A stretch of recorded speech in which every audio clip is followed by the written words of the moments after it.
বাইদেউ আমি নগাঁও কণ্ঠৰ পৰা আহিছিলোঁ আপোনাৰ এই ঘৰটো আপুনি কাৰ দিনত পাইছিলে আমি কংগ্ৰেছৰ দিনতে পাইছিলোঁ কংগ্ৰেছৰ দিনত পাইছিল কিমান চনটো মই পাহৰিলোঁ হয়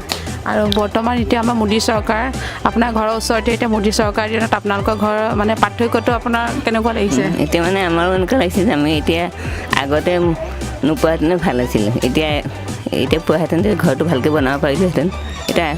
সৰু হ'ল ঘৰটো পইচাটো কম পালোঁ এতিয়া মানে সেইটো কাৰণে ভাবি আছোঁ আমি তেতিয়া ঘৰটো ল'ব নালাগিছিলে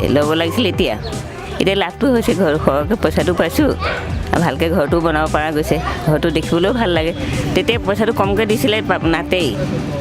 আমি এতিয়া মিস্ত্ৰী লোকৰ লগাই কৰি এয়া সৰু হ'ল ঘৰটো এতিয়া আগন্তুক আমাৰ নিৰ্বাচন আহি আছে আপুনি এই নিৰ্বাচনত তেতিয়াহ'লে আপুনি কাক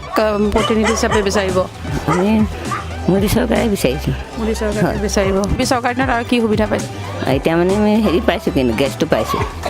গেছটো আপুনি কাৰ দিনত পাইছে এতিয়া পাইছোঁ এতিয়া মানে? এয়া বিজেপিৰ দিনত বিজেপি হয় আপোনাক আপুনি আগতে কিহত ভাত বনাইছিলে জুইত খৰি এতিয়া গতিকে আপুনি মোদী ডাঙৰীয়াক এইটো কাৰণে কি ক'ব বিচাৰিব যে আপোনাক ধন্যবাদ দিছোঁ আৰু মোদী ডাঙৰীয়াক সেইকাৰণে আমি আকৌ এতিয়া বিচাৰোঁ যে আমাৰ এতিয়া মোদী চৰকাৰে থাকিব লাগে আৰু আকৌ এবাৰ আমি মোদী চৰকাৰকে বিচাৰিছোঁ আৰু নগাঁও সমষ্টিৰ পৰা আপুনি কাক বিচাৰিব আপোনাৰ প্ৰাৰ্থী হিচাপে ৰূপক শৰ্মা ধন্যবাদ